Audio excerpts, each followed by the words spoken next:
Deus. Nós vamos meditar na palavra de Deus. Um pastor, ele, entendo eu, tem muitos desafios. Eu escrevi uma frase já tem algum tempo, está anotado aqui no meu caderno eletrônico, que é uma palavra para mim mesmo como pastor, que é que eu devo preferir ser um pastor que prega do que um pregador que pastoreia. Eu penso que o pastor, ele deve ser um pastor, e é necessário que ele pregue, porque às vezes, eu confesso para você, a gente é muito instigado a nos tornarmos grandes pregadores. E quando alguém fala assim, fulano é um grande pregador, o que aquela pessoa está dizendo? Ela está dizendo que ele prega para muita gente, ele é um grande pregador pelo número de ouvintes que ele tem, o perfil, não sei o quê, aí, a folha, a página, nas redes sociais, como é que chama? O cara tem um perfil, né? Não? Uma conta, sei lá, seguidores. Aquele homem é um grande pregador, porque ele tem 500 mil seguidores. E ele bota uma mensagem e os seguidores escutam. O que é ser um grande pregador? Ou então, um grande pregador é aquele que tem muito conhecimento bíblico. Um grande pregador que sabe destrinchar. Será que o grande pregador é o que conhece todos os mistérios e os detalhes e a teologia e faz uma equilibrada palavra entre inspiração, unção, psicologia, filosofia, prosopopeia, não, como é que chama, né, prosopopeia? Habilidade no falar, enfim. Mas, enfim, todo pastor que tem que pregar, ele sempre quer pregar a sua melhor mensagem e quer poder, no fundo do coração, um pastor que prega, penso eu, por isso que eu disse que é melhor você ser um pastor que prega do que um pregador que pastoreia, porque o pastor que prega, ele só tem um objetivo, que é abençoar alguém, que aquela palavra alcance alguém. Eu trago comigo esse princípio que o nosso fundador da Nova Vida, o bispo Roberto, compartilhava e usava na vida dele, porque ele chegou aqui, ele não sabia falar uma palavra em português, e com o afã de pregar para os brasileiros, ele estudava 8 horas por dia a língua portuguesa. Acabou que ele falava melhor o português que a maioria de nós, os pastores da Nova Vida. Tamanho o seu empenho em poder comunicar. Então, nessa fase que ele falava muita palavra errada, então ele orava dizendo assim: Senhor, que nesse culto, nessa noite, eu possa abençoar uma pessoa.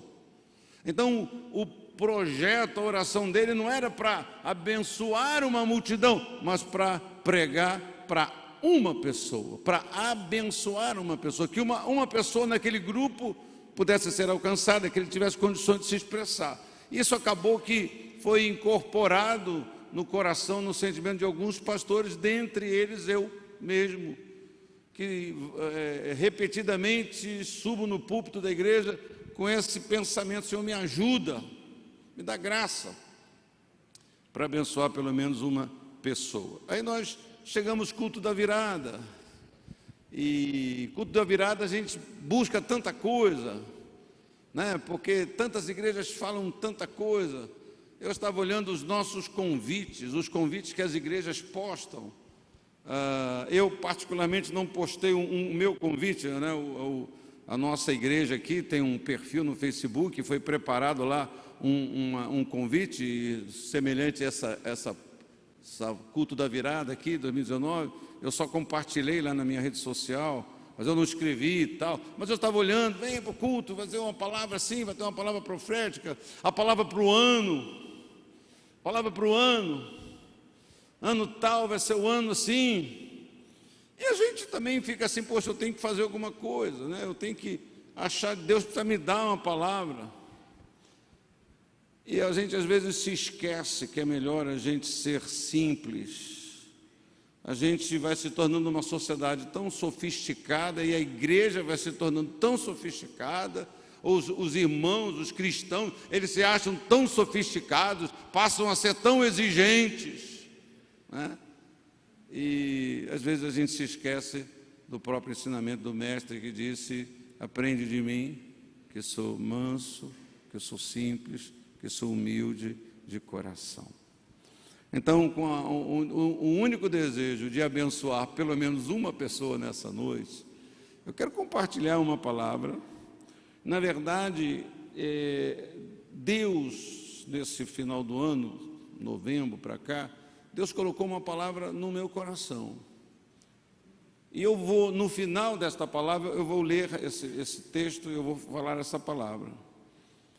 Mas eu entendi naquele momento que era uma palavra para mim. E eu só vou citar essa palavra, não que eu não acredite que essa palavra que eu tomei para mim, o meu coração, a minha vida, não possa ser tomado por você também. Tanto eu creio que pode, que no final dessa breve palavra, porque a minha palavra vai ser curta, quem crê diga amém. Amém. Quem me conhece sabe que eu falo a verdade. É curta, né? Então você pode abraçá-la também.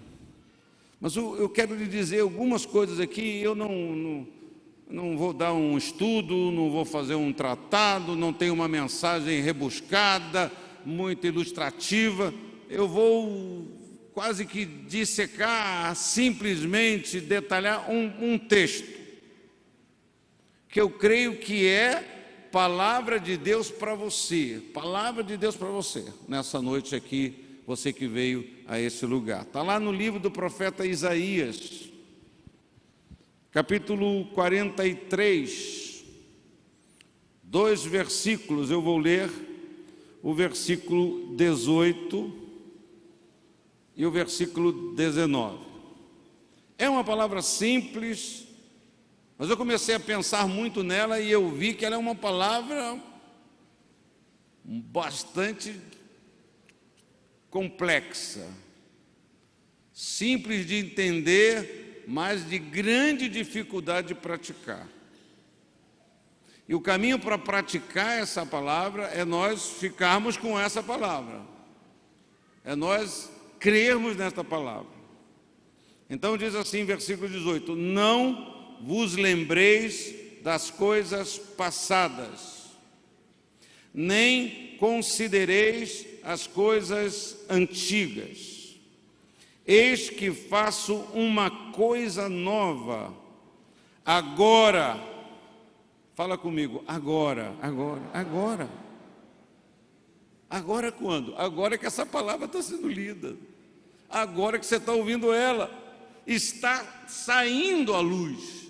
Essa palavra está saindo à luz. Porventura não a percebeis? Eis que porei um caminho no deserto e rios no ermo. Amém? Vamos fazer uma oração. Pai, fala conosco, nós te pedimos, ó Pai. Aqueles que aqui estão e chegaram nesta casa com essa disposição de adorar, de agradecer, de louvar, mas também de ouvir a Tua voz, de ouvir uma palavra. Aqueles que se dobram aos Teus pés dizendo: Senhor, eu preciso de uma direção, eu preciso de uma palavra que me fortaleça, que me anime, que me levante, que me dê uma segurança, uma firmeza para caminhar os próximos dias da minha vida, todos os dias da minha vida, todos os anos, quantos anos o Senhor ainda me conceder de vida, Pai. Nos ajuda e que em tudo o Teu nome seja glorificado. E que todos digam amém, amém. Eu acredito que você, como povo de Deus, leitor da Bíblia, é um povo inteligente, é um povo que tem entendimento, é um povo que não precisa de muitas explicações, de muitos detalhes. Quando o Senhor diz, não vos lembreis das coisas passadas, do que Deus está falando? Porque tem um monte de coisa que passou que eu quero nunca mais esquecer, né? Não tem coisas que você não quer esquecer? Eu estava pensando, eu fiz um comentário com os pastores sobre essa coisa das datas, por exemplo, né? Dia 31, hoje é dia 31, é um dia a mais só, é um dia como os outros dias. Alguém fala assim, não, é só uma questão de calendário. Sim, mas o nosso calendário, o calendário da nossa vida, está marcado por muitos dias que foram dias decisivos, que foram dias que a gente marcou, que são dias que a gente comemora, não é? Pensa, se você pensar em termos de comemoração, o que nós vamos comemorar aqui? Qual é a comemoração do dia 31? Do dia 31, estamos comemorando, porque esse é o último dia do ano. Por que está comemorando? Porque, de vez em quando você lê lá, né? Pô, esse 2019, estou doido que acabe, dependendo da sua história no ano, você está doido que você acabe. E às vezes há muitas distorções nisso. O que está se comemorando hoje? Não está se comemorando nada. Está se vivendo uma data, um dia, que nós temos como um dia de autoexame, um dia que a gente para, um dia que a gente reflete sobre a vida, tem um significado de uma mudança no calendário. Mas as outras datas, o dia que você casou, domingo que vem, eu vou completar 40 anos de casado. Então, é uma data que para mim tem um significado.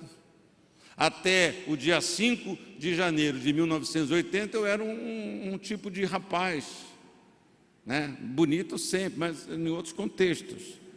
Agora, depois do dia 5 de 1 que eu me casei, eu fui um momento de mudança na minha vida, de maturidade na minha vida, de responsabilidade na minha vida.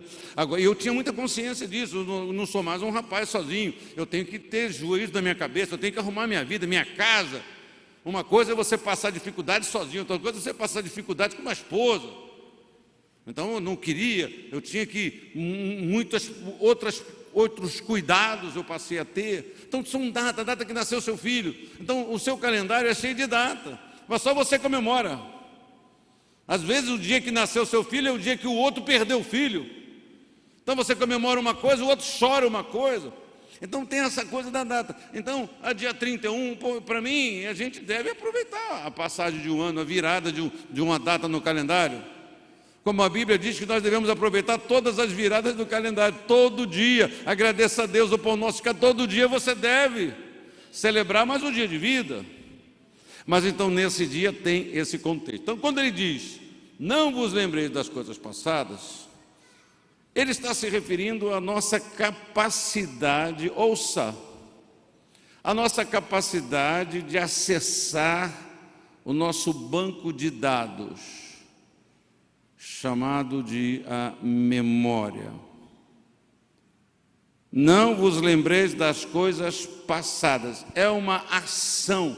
Você deve tomar a iniciativa de não se lembrar. Você deve tomar a iniciativa de não acessar. Você já viu pessoas que estão sempre fazendo isso sem parar? Sem parar, estão sempre tirando aquela tragédia lá da memória, 1 ano, 6 meses, 1 ano, 2 anos, ele está sempre trazendo para hoje, ele está sempre acessando as coisas passadas ruins, negativas, as dificuldades, as dores, os desacertos, as tragédias, os acidentes, as enfermidades. Os irmãos sabem, eu operei o coração. Até era para dar uma festinha, esqueci de dar a festinha. Dia 16 de novembro, eu comemorei 9 anos de operado. E eu tenho uma cicatriz, né? Todo operou o coração tem uma cicatriz aqui.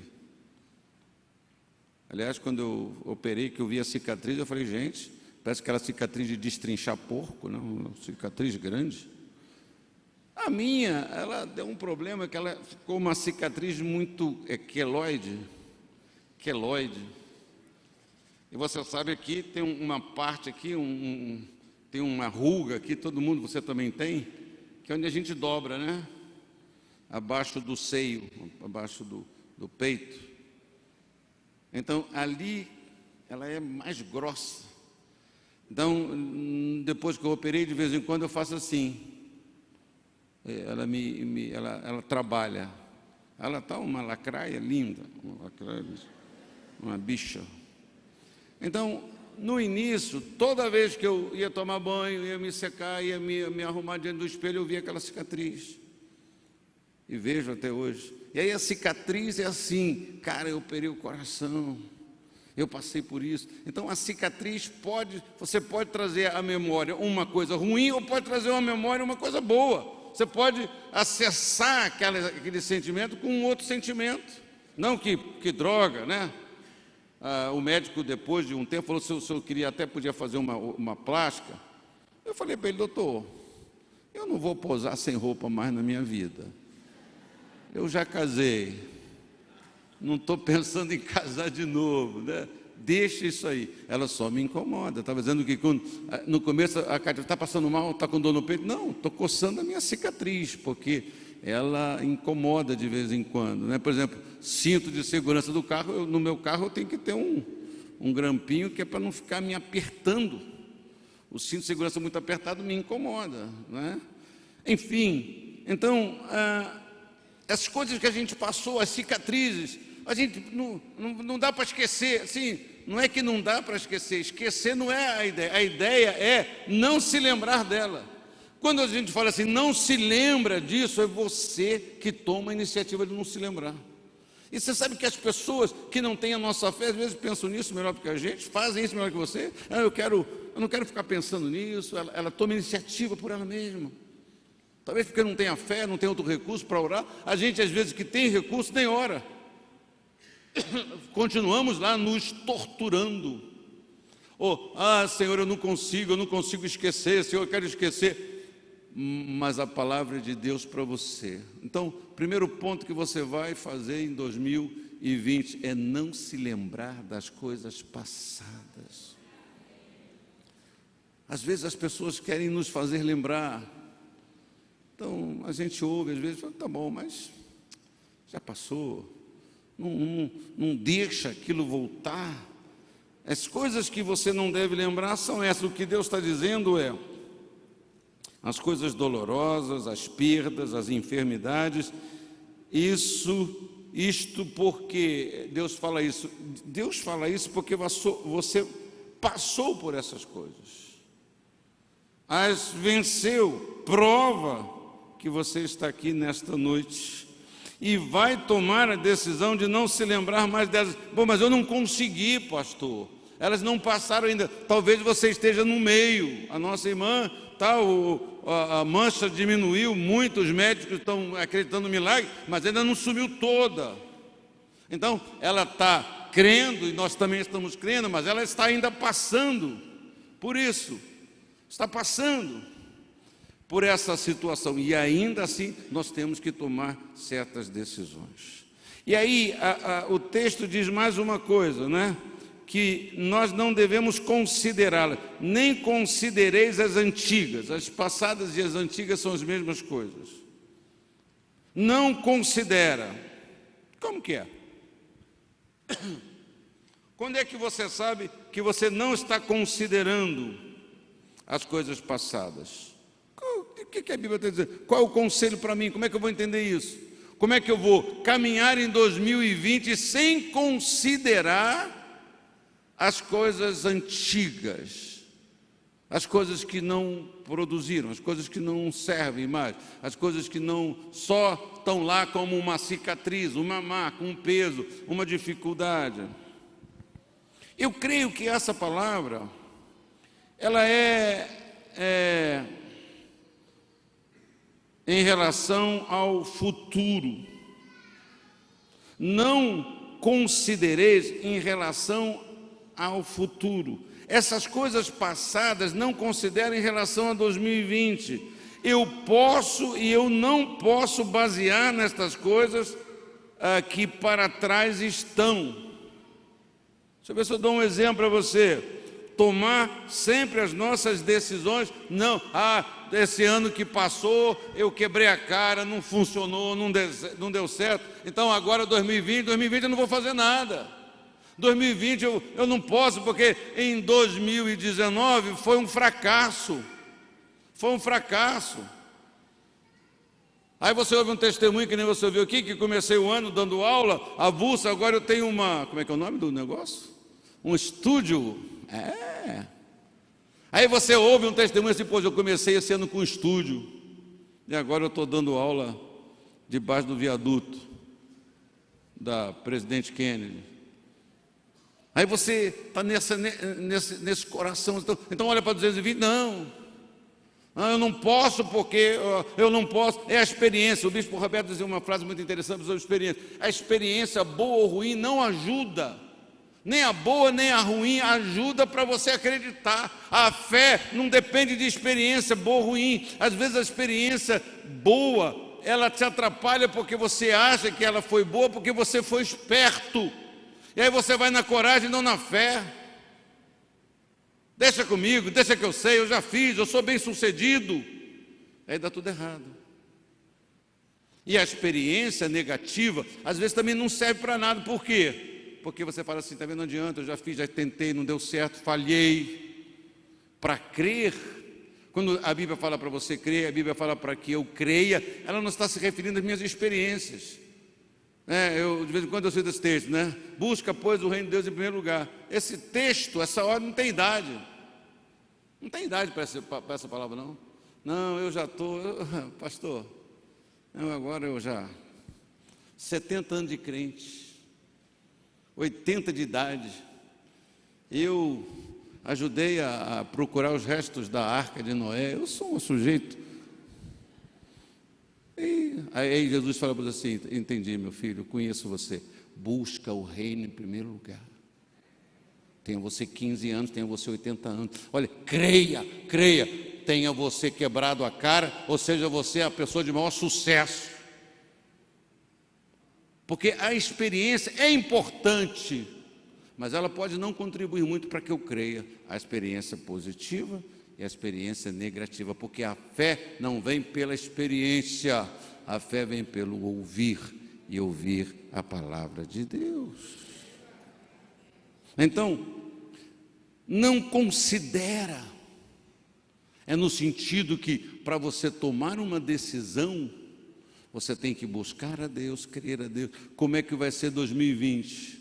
Senhor, me guia, Senhor, me orienta, Senhor, me ajuda a tomar as decisões certas, me ajuda a dizer não, me ajuda a crer no Senhor, a confiar na sua palavra, me ajuda a caminhar pela fé. É uma dependência de Deus. É um entendimento do que a palavra de Deus está dizendo. Tomar sempre nossas decisões pela fé e em obediência à palavra de Deus. Se a palavra de Deus diz uma coisa, não adianta você tomar uma decisão. Não adianta você vir no culto e eu dizer para você, olha, que 2020 vai ser assim na sua vida. E você vai embora, porque o pastor falou, está falado. E eu confio no pastor e vai dar tudo certo, e não dá nada certo. Aquela palavra não funciona para você. Aquela palavra que foi pintada, foi colocada no painel na igreja, gigante, você vai ficar ali, você fica assim, caramba, o que está acontecendo? Porque nada vai substituir a nossa comunhão com Deus, a nossa aliança com Deus. Tomar sempre, quando alguém perguntar para você como é que vai ser 2020, eu já sei o que eu vou fazer. Tomar sempre decisões pela fé e em obediência à palavra de Deus.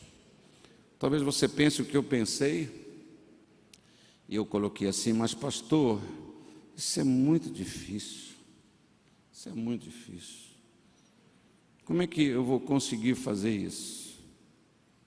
Então, você consegue fazer crendo na palavra de Deus para você nesta noite. Se você crer, você vai conseguir.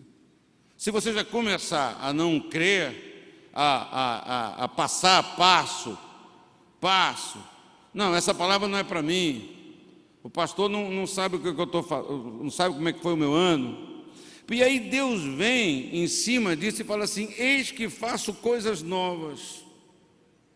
Ele fala isso para a gente, esquece, não se baseia nas coisas ruins, obviamente, nas coisas difíceis, nos problemas, nas dificuldades. Por quê? O que eu preciso mais? Como é que eu preciso me animar para decidir assim? Porque eu estou fazendo coisas novas. E eu fiquei me perguntando: Senhor, abençoa as pessoas hoje à noite lá na igreja. E eu pedi que Deus te abençoasse, que aí sentado me ouvindo, você pudesse pensasse, imaginar, que independente da sua situação, por causa da palavra revelada de Deus para nós, que nesse momento Deus está fazendo uma coisa nova na sua vida. Não importa a sua experiência, não importa, e não importa mesmo.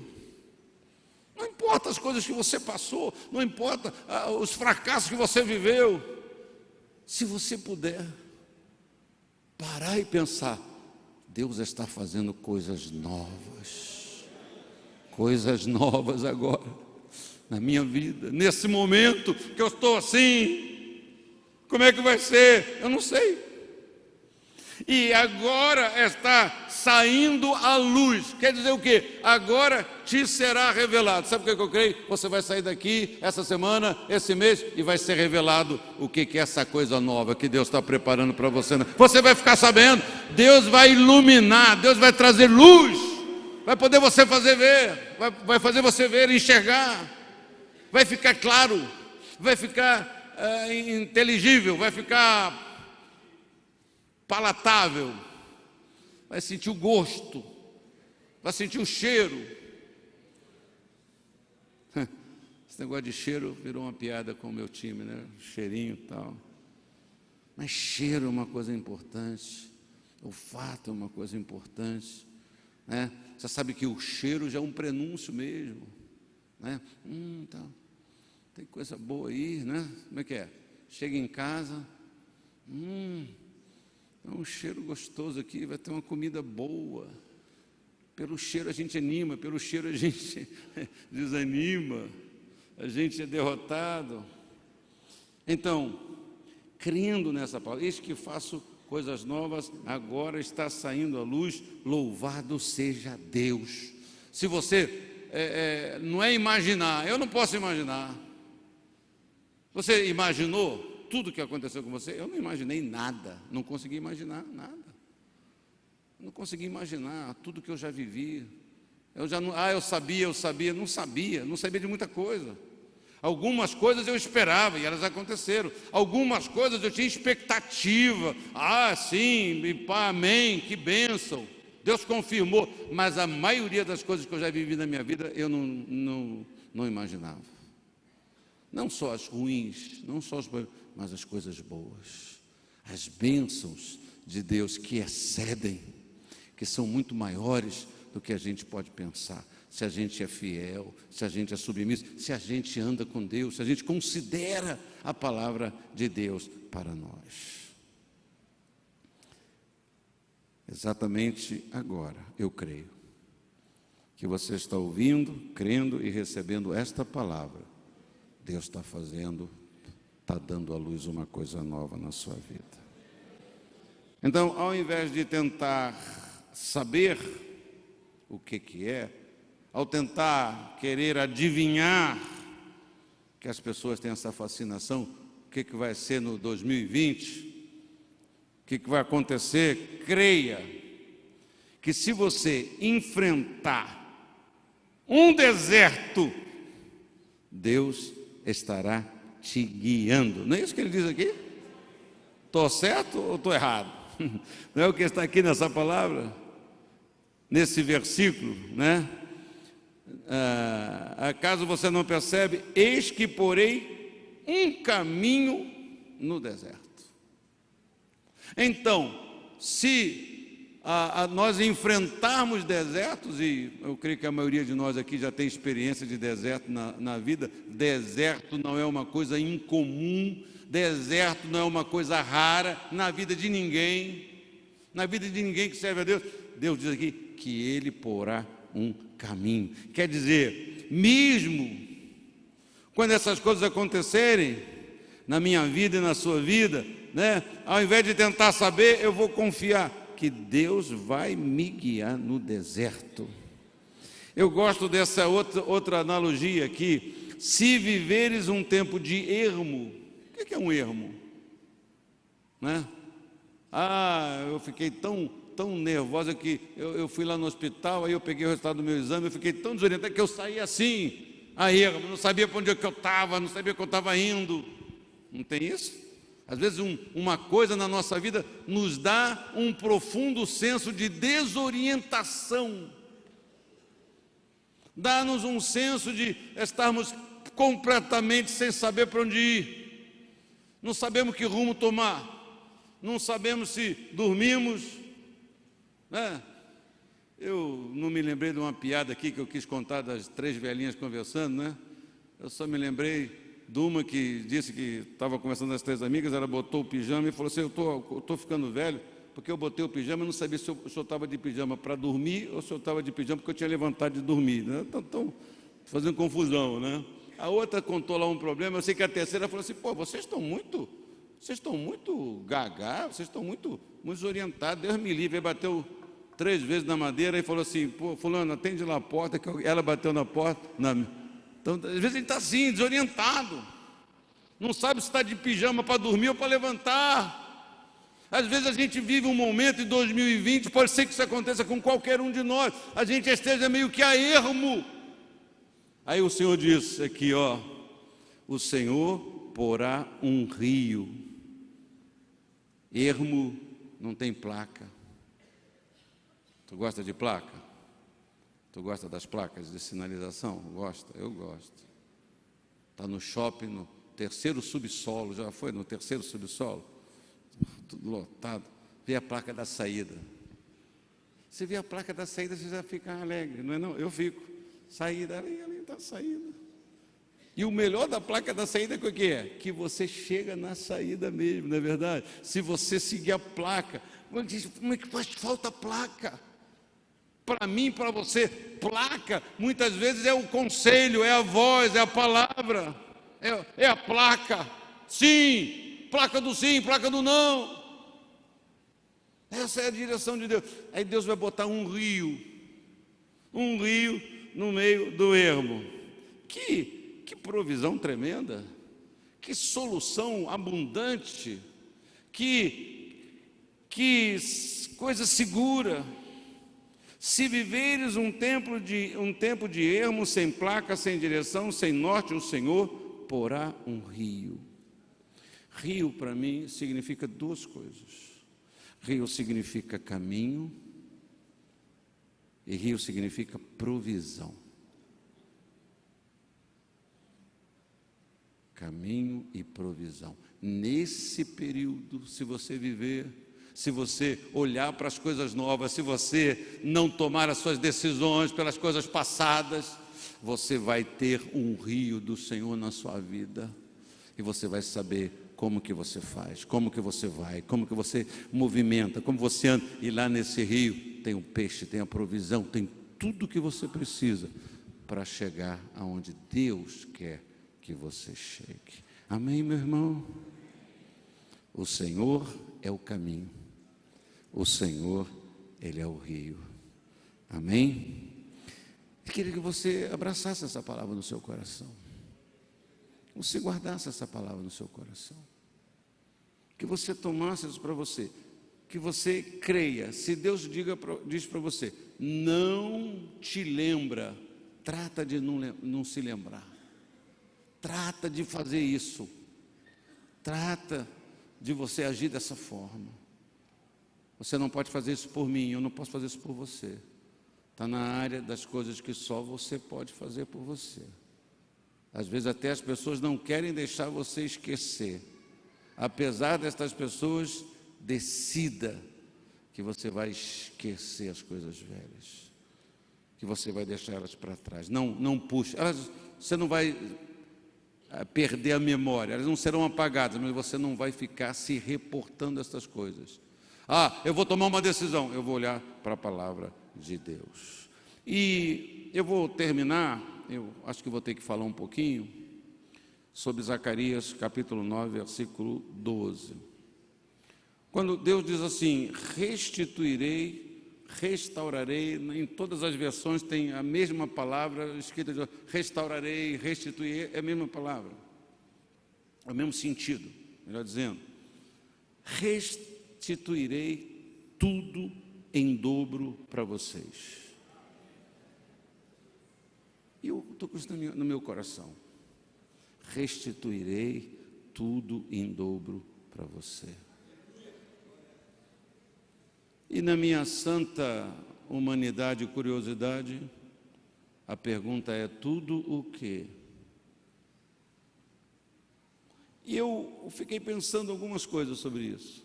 Uma coisa que eu percebi é que nunca ninguém na Bíblia pediu que Deus restituísse em dobro. Eu achei isso interessante. Sempre que você vai achar essa palavra, é Deus, por iniciativa própria, dizendo. Quando você tem o caso de Jó lá, Deus fala, a Bíblia diz aqui: Deus, Jó orou pelos seus amigos, Jó chorou as suas dores, Jó não pediu em dobro. Para mim, Jó deve ter pedido que Deus o curasse, que Deus desse a ele, não deixasse ele passar necessidade, mas a Bíblia diz que Deus deu em dobro para ele. É uma decisão de Deus. Eu acho que para o judeu, para o ser humano, pedir a Deus em dobro é muita arrogância. A gente pede, no máximo, que Ele restitua, que Ele faça você, traga você de volta para o mesmo estado que você estava antes. E eu percebi isso. Eu percebi, como diz aqui, voltem à sua fortaleza, ó prisioneiros da esperança, pois hoje mesmo anuncio, faço saber, decreto, falo, informo, restituirei, restaurarei em dobro, tudo em dobro para vocês. Então, quem sabe essa é uma palavra para você também. Agora, essa palavra não é só eu falar e você ouvir. Tem um pequeno caminho para ela, que está no versículo. Primeiro é voltar à sua fortaleza. Eu acho que quando eu deixo de fazer de Deus a mim, talvez você perdeu muita coisa em 2019. Vê lá se você não trocou a sua fortaleza. Vê lá se a sua fortaleza não passou a ser o seu negócio. Vê se a sua fortaleza não passou a ser. Aí ele fala assim: volte à sua fortaleza. Volte à sua fortaleza.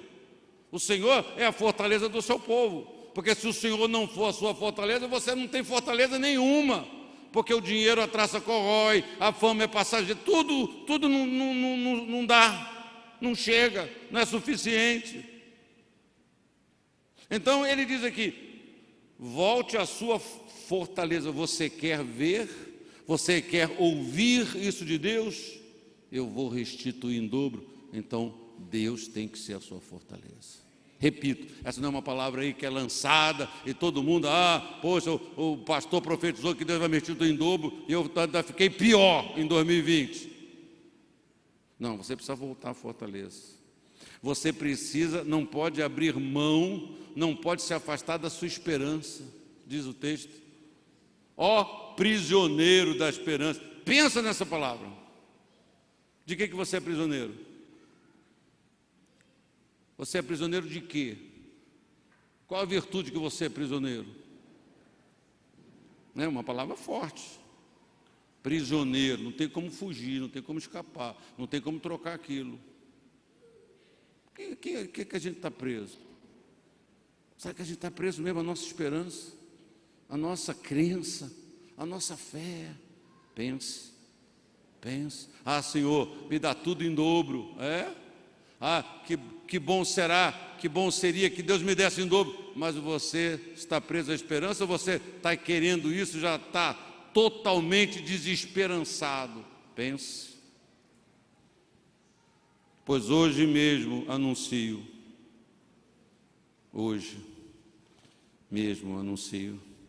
novamente essa palavra do texto de Isaías, hoje, agora Deus está trazendo a luz. Hoje eu estou anunciando, hoje nessa hora, quando a gente continua confiando em Deus como a nossa fortaleza, e estamos confiantes na nossa esperança. Todo mundo quer roubar a nossa esperança, a gente é tentado a trocar o lugar da nossa esperança. Agora que eu falei com fulano, agora que eu falei com Beltrano, né? Agora eu falei com, olha, coisa séria, quem está cuidando de mim é o doutor, Prêmio Nobel da Paz, que é o meu cirurgião da minha cabeça, o meu neurologista. Fique preso na sua esperança de Deus. Para Deus, qualquer hospital samaritano serve. Para Deus, qualquer hospital Moacir do Carmo serve. Para Deus, qualquer coisa, porque Ele é Deus, Ele não depende de nada disso. Então, quando a minha esperança sai dEle, quando eu acho que eu estou garantido, então, são essas pessoas que vão ouvir essa palavra, que vão ouvir essa exortação. E a palavra de Deus é para você também, essa palavra. Volte, querido, volte à sua fortaleza. Seja aprisionado na sua esperança. Alguém que queira negar ela, falar que não adianta nada, que tu é bobo, que nunca vai acontecer. Alguém que quer minar a sua esperança, não aceite. Amém? Receba essa palavra. Eu tenho certeza que todos nós vamos desfrutar de um abençoado ano de 2020. Amém? Curve a cabeça, feche os seus olhos. Fale com Deus: Senhor, eu recebo essa palavra para mim. Eu vou caminhar, eu vou abraçar, eu vou deixar. E tudo aquilo que eu vou ouvir do Senhor, toda palavra que eu vou ler, toda palavra que eu vou ouvir, eu vou me guiar por esta palavra. Que a Tua palavra nos conduza a cada vez mais a estarmos presos, amarrados a essa esperança e a esta força, Pai. Obrigado, porque eu creio. Aleluia. Coisa nova está dando à luz. Aleluia. Eu não quero saber o que diz o economista, o que diz fulano. Eu quero saber o que o Senhor diz para mim.